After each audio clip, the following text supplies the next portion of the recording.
Deus se importa, a igreja também precisa se importar com os outros. Que bom seria se nós tivéssemos um ministério na igreja, o ministério dos que se importam. Quando, por exemplo, alguém não viesse no domingo mesmo após o culto, o telefone ia tocar na casa dessa pessoa, o celular dela, dizer assim, aconteceu alguma coisa? Não, por quê? Eu não lhe vi hoje na igreja, o que aconteceu? Isso tem que ser uma rede, isso não pode ser meia dúzia de pessoas. Isso tem que ser uma consciência cultural da igreja. É que nós nos importamos uns com os outros. E o segredo da igreja do Senhor Jesus Cristo crescer é isso. As pessoas, se nós olharmos Atos, as pessoas se importavam umas com as outras. E hoje, quando ninguém mais se importa, a igreja precisava de trazer de novo esse caráter da igreja do Senhor Jesus Cristo. Nós nos importamos. Agora, no fundo, a gente paga alguém para fazer isso, então tudo bem, né? Mas não é assim, está errada essa visão, né? Vamos abrir as nossas Bíblias, irmãos, por falarmos em se importar, em Atos capítulo 15. De vez em quando e sempre eu me deparo com esse texto, e eu quero falar de novo sobre ele. Estava conversando essa semana, na segunda-feira, em uma das reuniões aí, com o Júnior Sorbara. E ele perguntou assim, pastor, não tem como fazer-se um arquivo, vocês pastores, não tem como, porque é meio complicado. Eu falei, meu irmão, e o pior que é tão complicado comigo que eu não consigo, eu posso pegar o texto, mas mesmo que eu tenha pregado aquele mesmo texto, eu estudo tudo de novo. Eu não consigo. E também é um exercício para não ficar preguiçoso. Eu já estou na idade em que a gente costuma jogar no piloto automático. Então eu preciso me forçar a fazer alguma coisa, porque senão vai ficar complicado. Daqui a um tempo eu já não vou pensar mais, né? Não vou conseguir trabalhar, lidar com texto, com pesquisa. Então esse aqui é um texto que eu sempre me deparo com ele, tenho um carinho muito especial, porque abençoou ricamente a minha vida, esse texto. E eu tenho uma marca na minha vida com relação a este episódio, toda a história desse texto de hoje. Capítulo 15 de Atos, versículo 36 ao verso 41. Atos 15, 36 a 41. Alguns dias depois, disse Paulo a Barnabé, voltemos agora para visitar os irmãos por todas as cidades nas quais anunciamos a palavra do Senhor, para ver como passam. E Barnabé queria levar também a João, chamado Marcos, mas Paulo não achava justo levarem aquele que se afastara desde a Panfilha, não os acompanhando no trabalho. Houve entre eles tal desavença que vieram a separar-se. Então Barnabé, levando consigo a Marcos, navegou para Chipre. Mas Paulo, tendo escolhido a Silas, partiu, encomendado pelos irmãos à graça do Senhor, e passou pela Síria e Cilícia, confirmando as igrejas. Vamos orar, irmãos. Deus amado, mais uma vez, ó Deus, nós temos a Tua palavra aberta diante de nós. E assim também as nossas vidas, o nosso a nossa cultura existencial diante do Senhor. Nós queremos, ó Pai, que o Senhor trabalhe o nosso conceito de igreja, o nosso conceito de agentes do Teu reino. Que o Senhor esteja dando-nos nessa noite um norte, fincando, reavivando o que nós já sabemos que precisa ser feito e às vezes nós temos negligenciado.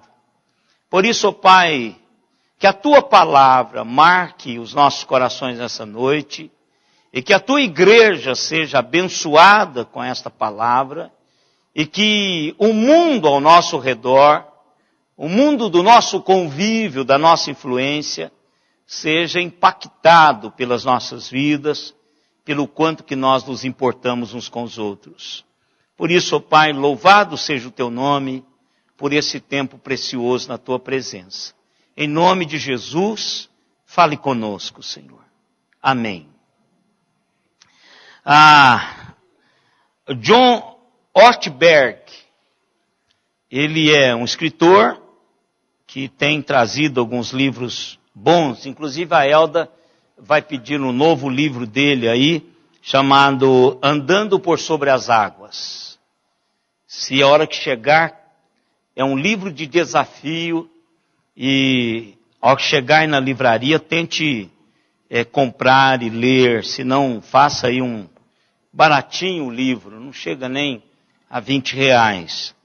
Mas ele escreveu um outro livro chamado A Vida que Você Sempre Quis. E nesse livro ele traz uma história que, segundo ele, é antiga, mas para mim é nova. Eu nunca tinha ouvido essa história. Mas ele diz que a história é sobre um pregador que estava deixando a sua igreja.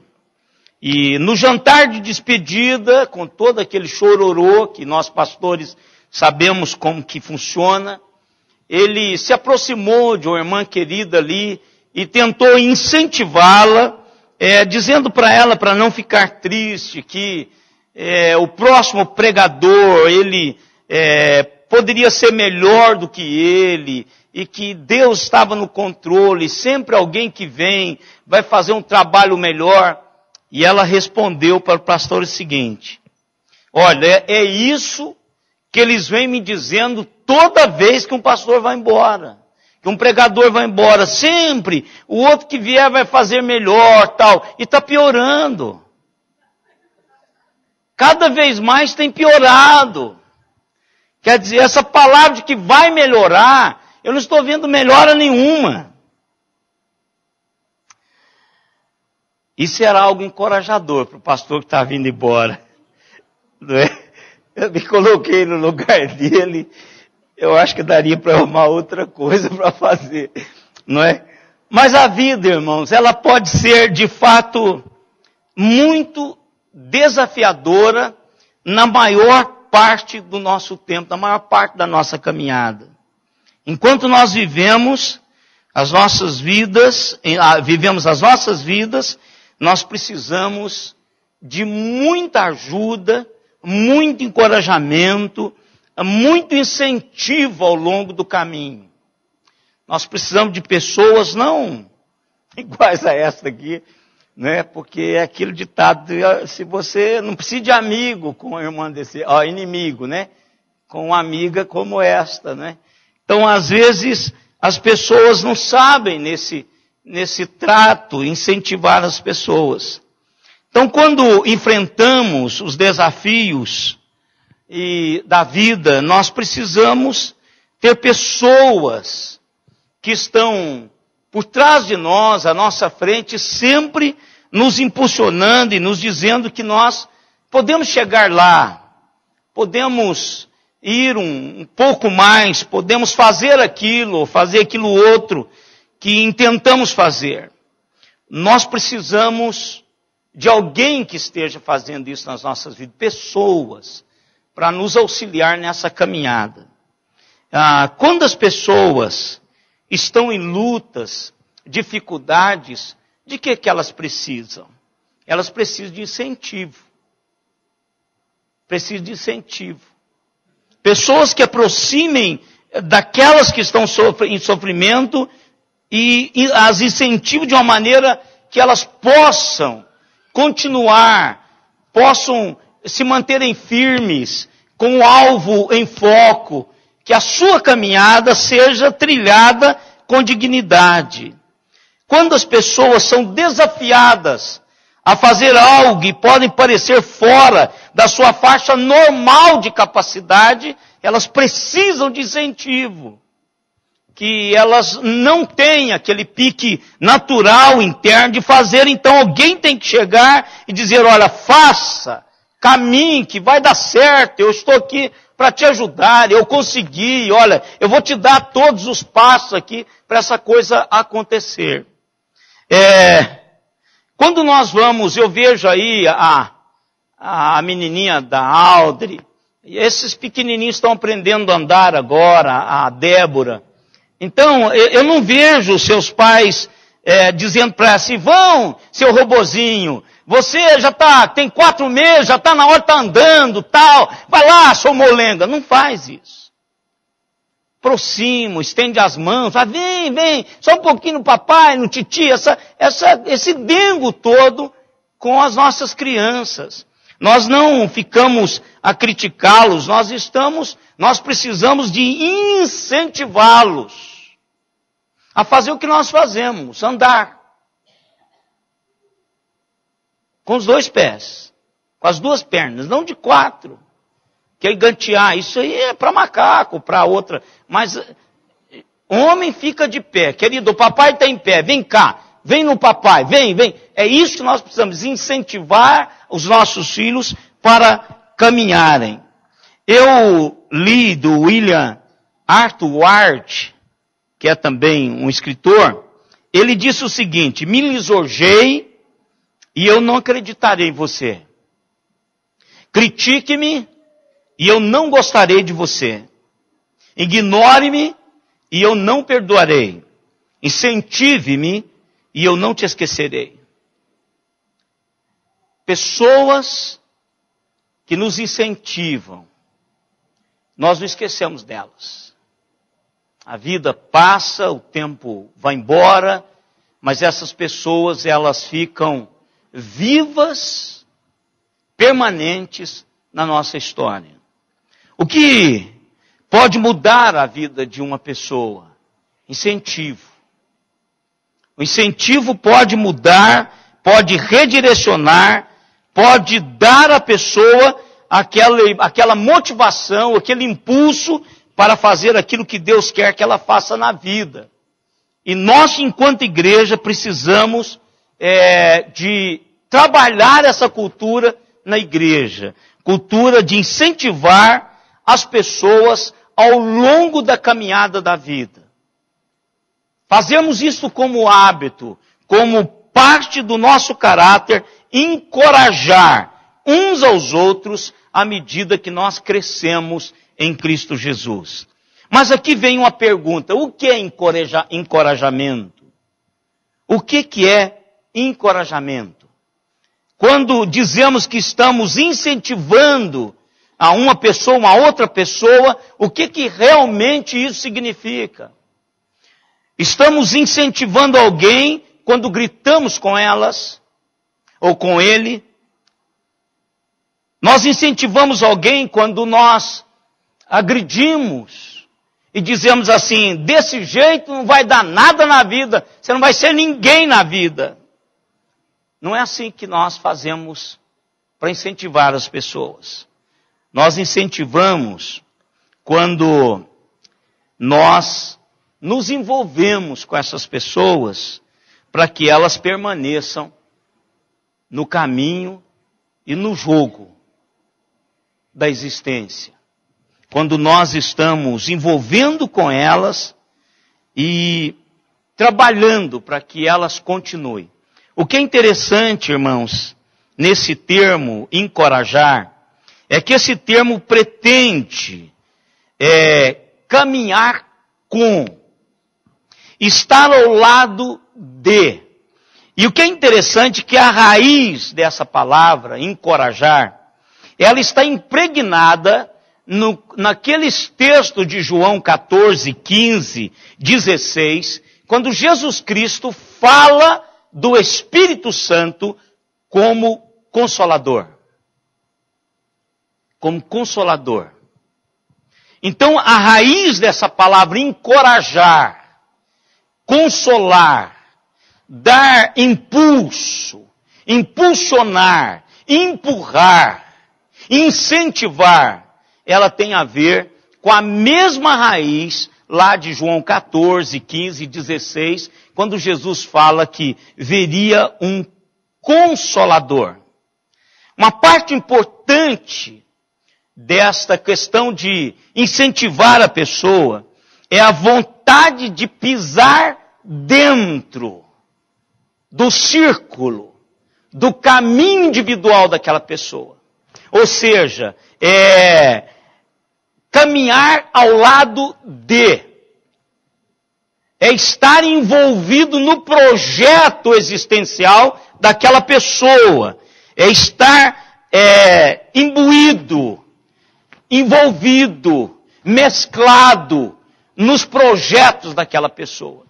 O que o texto quer dizer é que se nós darmos às pessoas que nós queremos incentivar e motivar o conhecimento de que elas passem a saber que nós estamos dispostos a entrar com elas em suas trincheiras para as suas batalhas, aí elas vão entender que nós vamos ser parte da vida delas como incentivadores. O texto em que nós lemos é um texto muito especial, irmãos. Eu considero esse Barnabé como uma figura singular do projeto de Deus e a todos os Barnabés da Igreja do Senhor Jesus Cristo. Estes homens são homens de singular importância para a vida da Igreja do Senhor. Eu imagino que, e pelo texto que nós lemos aqui, que ele era o equilíbrio de Paulo. Como Paulo precisava de Barnabé. Como Paulo tinha que ter o Barnabé ao lado dele todo o tempo, para que ele pudesse ter equilíbrio de ação. Para que ele pudesse entender as pessoas, se abrir, se dilatar em direção às pessoas. Como vamos encorajar os outros? Como é que nós podemos aprender aqui com Barnabé sobre encorajamento, dilatarmos-nos em direção aos outros? Como é que eu vou entrar no jogo existencial das outras pessoas? Esse texto aqui é um texto que já é a metade desse texto. Mas lá no capítulo 13, João Marcos, que é um menino, desse menino especial na vida da igreja, que tanto o pastor quanto a igreja entende que há algo na vida desse jovem que Deus vai usar para algo muito maior do que ele mesmo. João Marcos era esse jovem. Mas eu entendo que João Marcos também, como qualquer outro jovem, não era muito de desafios. Imagine vocês um mestre, um rabino como Paulo, encabeçando a missão missionária, e eu já participei de uma missão assim, para fora do país, para a África, e não é fácil, você tem medo, apreensões, em qualquer dificuldade, você começa a estar num país diferente, você está em costumes diferentes, você não fala fluentemente o dialeto, a língua do lugar, então você começa a ter medo, E aí, se você não tem uma estrutura de vocação, até mesmo de vida, você não continua, você volta. Quando eu fui com o OM, Operação Mobilização, para Assunção, nós tivemos, eu fiquei como coordenador, simplesmente pelo fato de ser pastor. Olhou lá para todo mundo, me viu como pastor e diz, olha, então o pastor Ezequiel vai ficar coordenando esse grupo. Eu tive um problema sério com um menino de 17 anos, que foi mandado da Argentina para fazer parte desse projeto, mas esse menino queria ir embora por fina força. Quando ele percebeu que não era um passeio, que nós estávamos num país de um comando militar, você via polícia para tudo quanto é lugar, tudo era vigiado, tudo era questionado, o seu passaporte tinha que estar no seu bolso todo momento. Se eles percebessem que você não era do local, eles davam busca, punham você com a mão para cima, e aquele menino começou a ficar apavorado por causa disso, e queria ir embora. Então deu-nos um trabalho muito grande, eu tive que colocá-lo no meu quarto, para ele ficar ao meu lado, orar com ele, e trabalhar com ele para que ele pudesse ficar até o final, e ficou até o final. Mas não aconteceu a mesma coisa com João Marcos. João Marcos, ele foi até um ponto da viagem, mas Paulo, incansável missionário, dizia, tá, vamos embora. Não dá para ir em Jerusalém para ele dar um abraço na mão. Não dá. Nós estamos para frente, para trás da caranguejo que anda. A gente vai para frente. Gente, de navio cargueiro, o que aparecesse. Paulo estava embarcando com a sua equipe missionária para alcançar aquela cidade que ele já tinha em meta, que o Espírito Santo de Deus já estava trabalhando com ele. Aí ele quer voltar. E lá em Panfilha, João Marcos decide voltar para casa. Ele abandona o projeto missionário e vai para casa. Então ele não quer considerar, e isso para Paulo, nós que já lemos Paulo muito, isso para Paulo é desqualificação. Esse menino não tem garra, esse menino não aguenta. E às vezes a gente olha para os nossos jovens pastores, presbíteros, e fala, rapaz, eu acho que não vai dar nada nesse negócio aí. Mas o que aconteceu? Ele abandonou. Mas agora nós o encontramos no capítulo 15, de novo. E aqui agora há uma cisão entre Barnabé e Paulo por causa desse jovem João Marcos. Barnabé quer levar João Marcos na segunda viagem missionária. Paulo diz, comigo ele não vai. Ele já teve a chance dele, ele não vai. Comigo ele não vai. Aí Barnabé disse, então, Paulo, vamos fazer o seguinte, ele vai comigo e você escolhe outro. Paulo escolheu a Silas. Barnabé entra na vida desse menino. Barnabé compartilha com esse menino o seu espaço. E ele leva João Marcos com ele. Ele pega João Marcos e vai trabalhar. Leva João Marcos para a sua casa. E vai para Chipre. Eu não sei o que ele faz com esse menino na casa dele. Eu não sei qual que era as atividades de Barnabé em Chipre. Mas Barnabé pega esse menino e investe, motiva, diz, olha, Deus tem algo, caminha com ele. João Marcos poderia ter sido desqualificado do ministério. João Marcos poderia ter perdido a grande oportunidade da sua vida se não tivesse cruzado com ele Barnabé.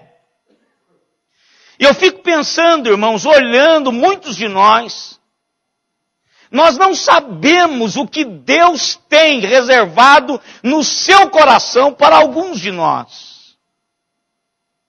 Não sabemos. Eu me lembro que tem um americano, aliás, que teve um presidente americano, eu não sei qual deles, não me lembro agora, que quando passava por um jovem americano na rua, ele tirava a sua cartola.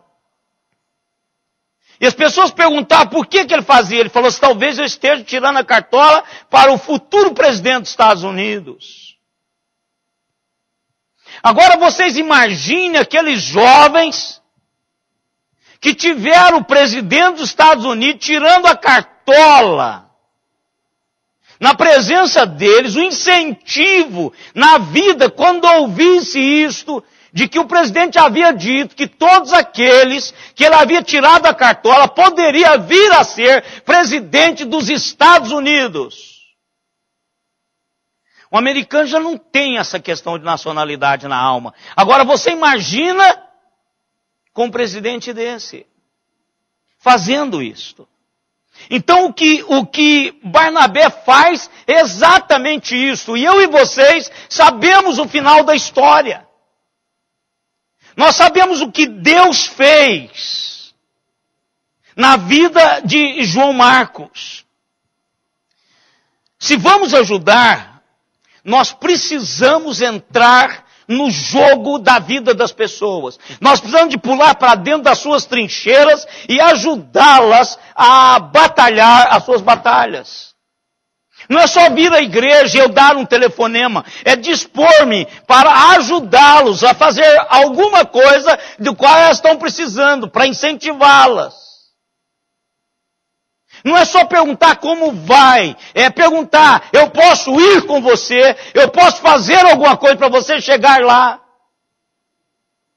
Irmãos, quantas pessoas entre nós estão desistindo da caminhada cristã, que não vem mais à igreja. E nós pastores não temos como correr atrás deles. Imagina se cada um de nós nos preocupássemos em dar uma ligada e fazer uma visita.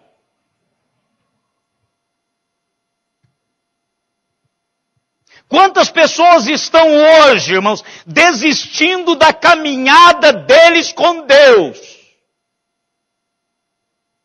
Quantas famílias, os filhos foram recebidos nessa igreja, foram batizados nessa igreja, e os pais fizeram profissão de fé, e esses filhos não estão tendo a motivação de seguir o Senhor, porque os seus pais não estão vindo mais.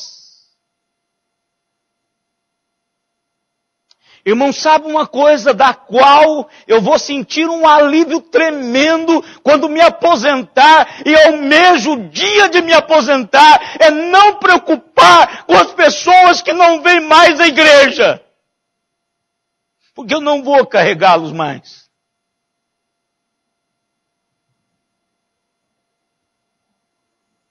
Não é a questão da prédica, isso não pesa. Pregarmos não pesa, né, reverendo? Não pesa. É contarmos para vocês o que Deus contou para nós num colóquio espiritual. Isso não pesa. É só transmitirmos. É só organizarmos as ideias e transmitirmos para a igreja. Isso não pesa. O peso de se ser pastor está nos bastidores. O peso de se ser pastor está na minha alma, está na alma do pastor.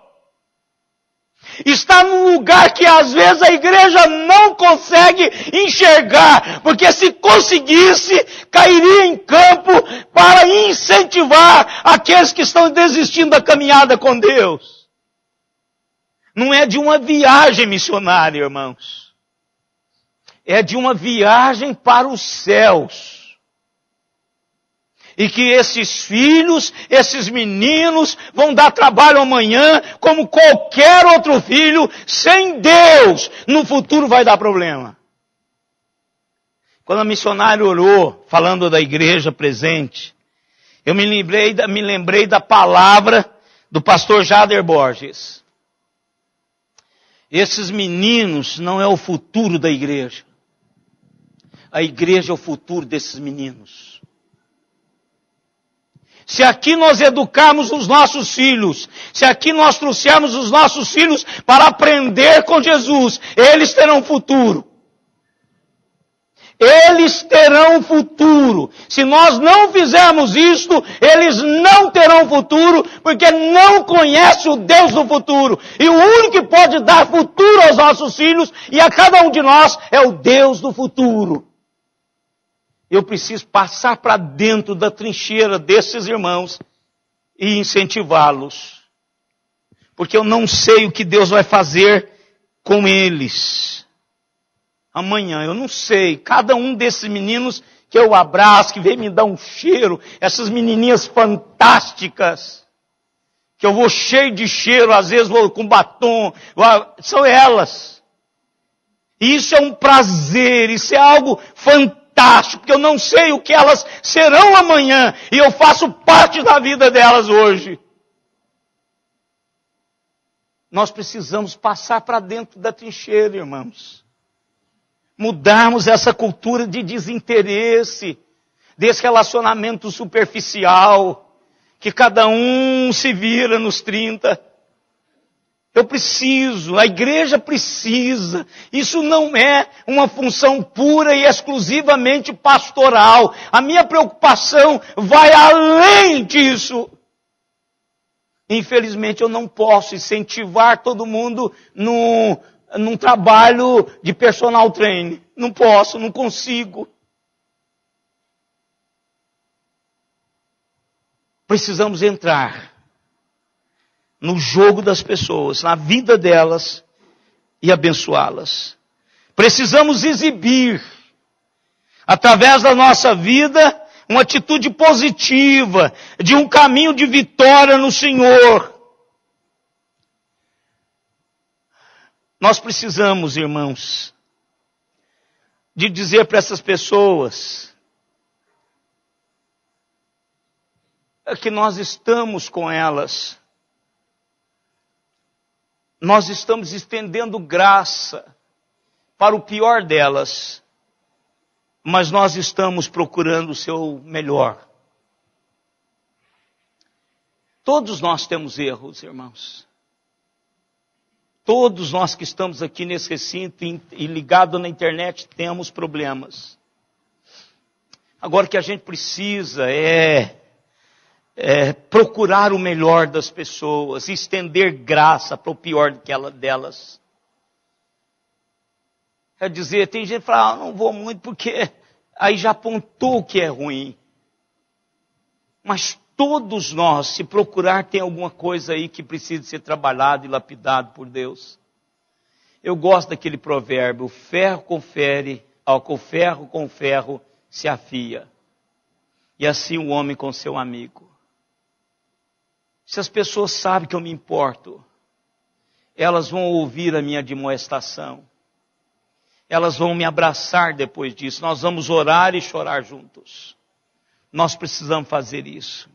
Nós precisamos também, irmãos, se quisermos encorajar outros, incutir, através das nossas próprias vidas, a fé que temos em Deus. Fé é passado, essa praxis é passado de um para o outro. Pode olhar, se nós fomos criados numa família em que os pais tinham essa disposição de acreditar em Deus, nós fomos formatados com esta realidade e nós a vivenciamos hoje. Nós a vivenciamos hoje. Eu já cansei de dizer aqui, eu não aprendi a orar, eu não aprendi a exercitar fé no seminário, eu aprendi com a minha mãe. Quando ela debruçava-se diante do Senhor, dizendo, Senhor, nós estamos com falta disso. Senhor, nós precisamos da ajuda do Senhor para essa cura.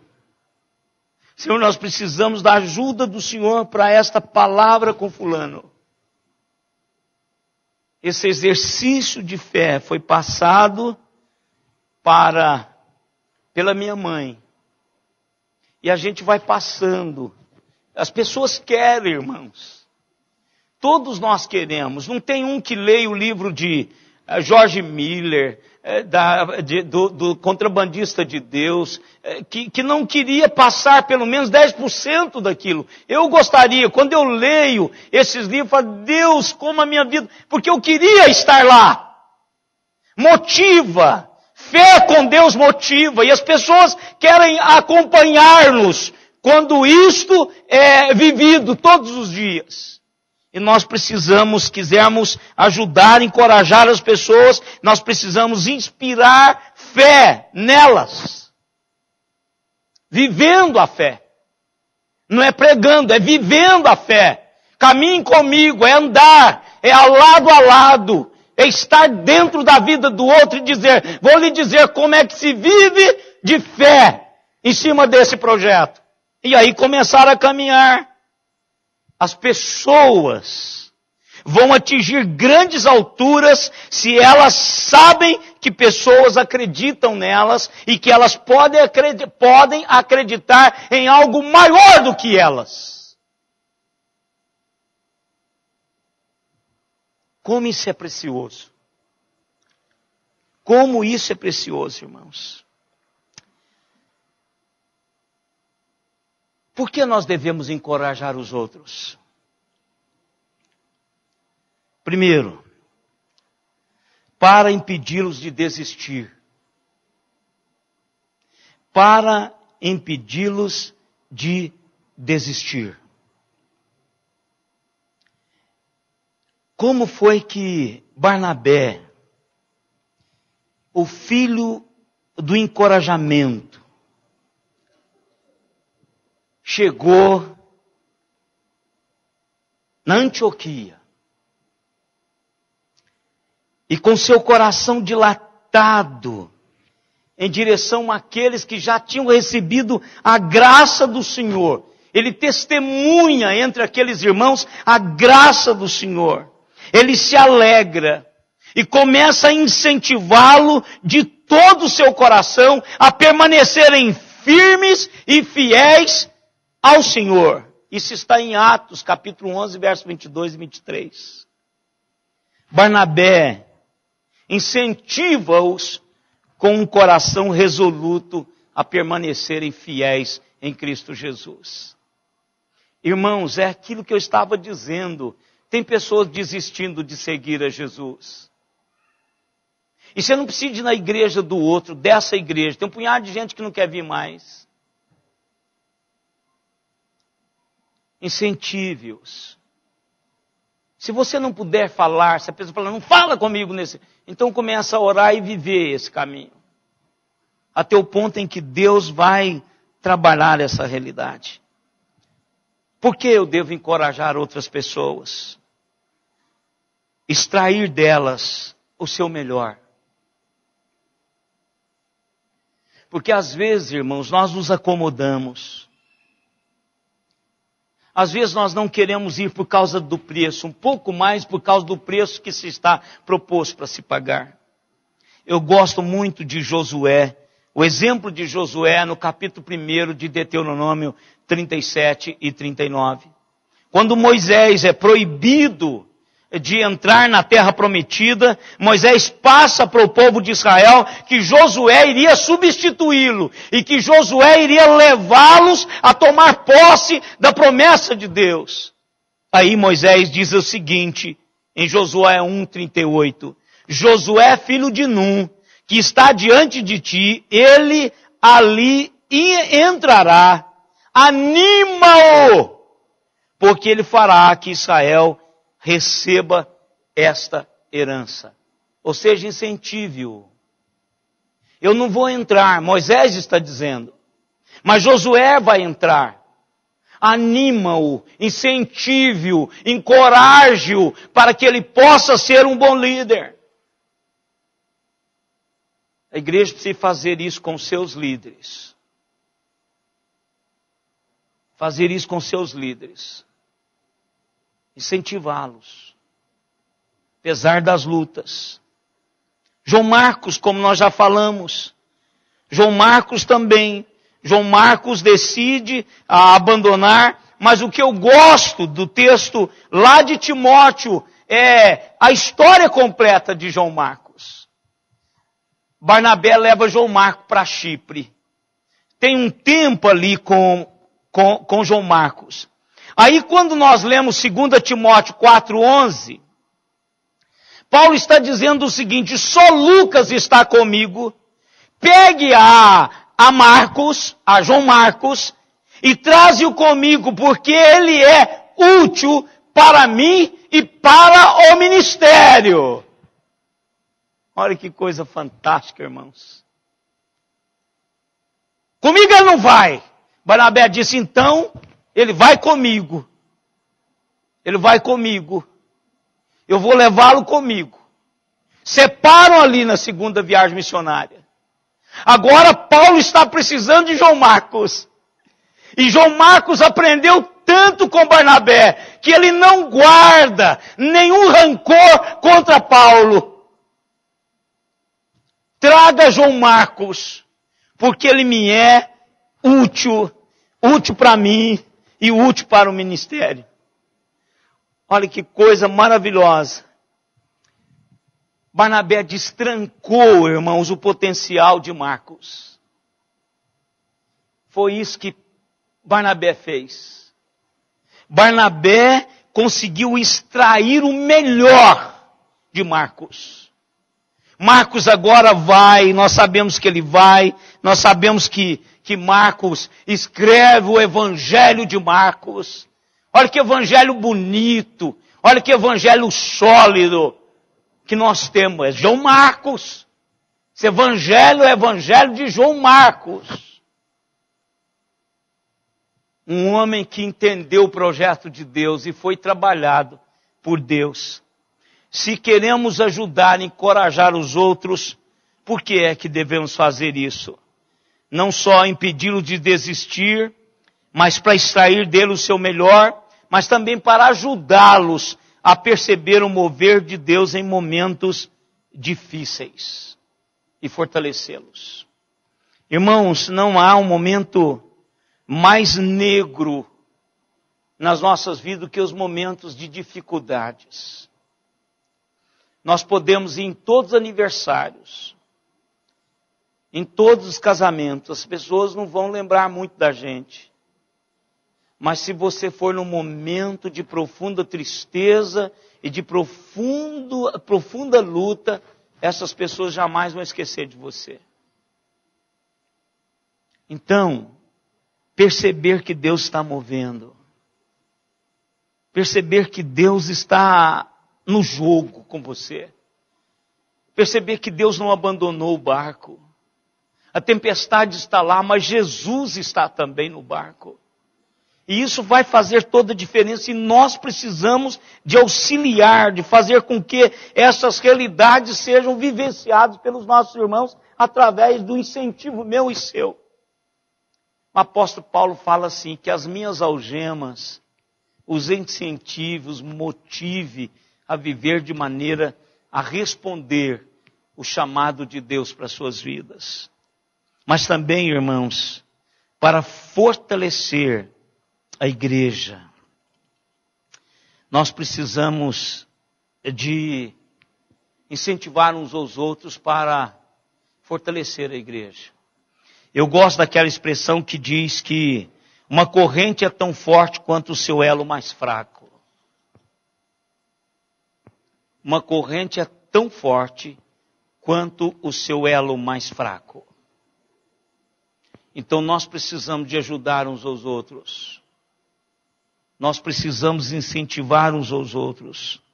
E o escritor de Hebreus, no capítulo 10, verso 24, ele diz assim: consideremo-nos também uns aos outros para nos estimularmos ao amor e às boas obras. Aí depois ele diz no verso 25, não deixemos de congregar-nos como é de costume de alguns, antes façamos admoestação a tantos mais quantos vedes que o Senhor se aproxima. Então é aquela assim, você não veio, meu irmão, por que você não veio? É essa admoestação. Irmão que não vem num domingo na igreja, ele vai acostumar a não vir. E as crianças que não vêm, não virão. Não virão. Porque se nós quiséssemos descobrir alguma coisa para termos ficado em casa, quem tem TV a cabo está passando um mundo de filme interessantíssimos agora. Mas o meu encontro com Deus no domingo está fincado na minha história. Não só porque eu sou pastor. É porque meus pais me levaram para a igreja. imprimir na minha existência que isso é um momento singular da minha vida e que todos os outros momentos dependem desse momento. Então isso é importante para mim. Por que então nós precisamos encorajar uns aos outros? Porque nós precisamos de uma igreja forte, que tenha um impacto sobre o mundo em torno de nós. Por isso que nós precisamos incentivar uns aos outros e motivar uns aos outros. Eu li uma história interessante, irmãos, essa semana, que eu quero concluir essa reflexão contando essa história para os irmãos. Uma mulher, em 1961, o nome dela é Jean Nidetche. Ela era dona de casa, desesperada para perder aqueles quilinhos que estavam a mais. Ela foi para a Secretaria de Saúde de Nova York, onde foi dada a ela uma dieta especial, elaborada pelo Dr. Norman Jolife. 2 meses depois, desanimada, como a maior parte das mulheres que fazem regime, os seus 50 quilos ainda estavam lá. E ela precisava perdê-los. Porque então ela iria perder a saúde, a mobilidade e muitas outras oportunidades na vida. Então ela convidou 6 amigas com excesso de peso, com sobrepeso, para ir à sua casa para que elas pudessem compartilhar a dieta e falar como permanecer fazendo dieta, ajudando uma a outra. Hoje, mais de 40 anos depois, 1 milhão de membros comparecem a 250 mil reuniões em 24 países a cada semana. Por que é que foi que essa senhora, Jean, foi capaz de ajudar as pessoas a assumirem controle da sua boca e do seu peso? Para responder a isto, ela conta a seguinte história. Abre aspas. Quando eu era adolescente, costumava atravessar o parque onde via muitas mães conversando umas com as outras, enquanto as suas crianças permaneciam no balanço, sem balançarem, porque não tinha ninguém para empurrá-las. Eu me dispunha a ir em cada balanço e dar um empurrão nelas. Sabe o que acontece quando você empurra uma criança no balanço? Em breve, ela está arremessando-se sozinha. E esse é o meu papel na vida. Eu estou lá e sempre estive na vida para dar aos outros, um empurrão. Fecha aspas. Estamos aqui para dar um empurrão um no outro, quando precisarmos dele. Claro que você já sabe quem é essa mulher. Você já sabe que programa é esse. Vigilantes do Peso. Começou na casa dela. Eu não sei o que pode começar com apenas um incentivo seu? Eu não sei. Eu só sei que o Deus que nós servimos é um Deus que começa antes mesmo de começarmos. E quando nós começamos, Ele começa a fazer o que precisa ser feito. Deus está chamando-nos para isto. Eu e vocês.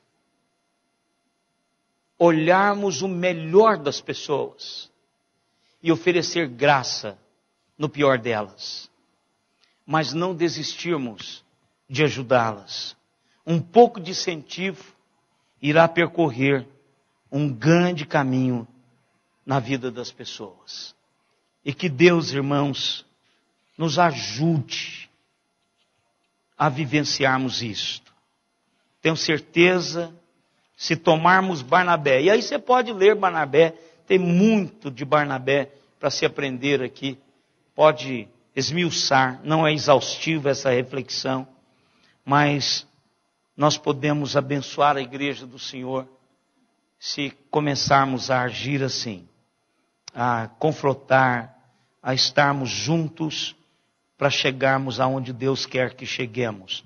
Nós vamos cantar, não sei quem vai nos acompanhar, dá? Então vamos. É uma ideia, vamos lá. Não, você, vem cá. Ministério do Louvor quiser vir também para ajudar. Barnabé, vamos cantar esse hino. Vamos colocar em pé. Esse hino é da época, não sei de quem, da irmã Maria Augusta Lupe e da irmã Maria Setúbal. Brincadeira, estou brincando, irmãs. Estou brincando. Ainda bem que a senhora não ouviu, irmã Maria Augusta. Vamos cantar. Ô Léo, vem cá. Cadê o pessoal? Quem sabe cantar, vem cá. Esse hino, muito lindo.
precisando de um pastor de almas, mesmo de um pastor de homens, foram procurar aquele que qualificou.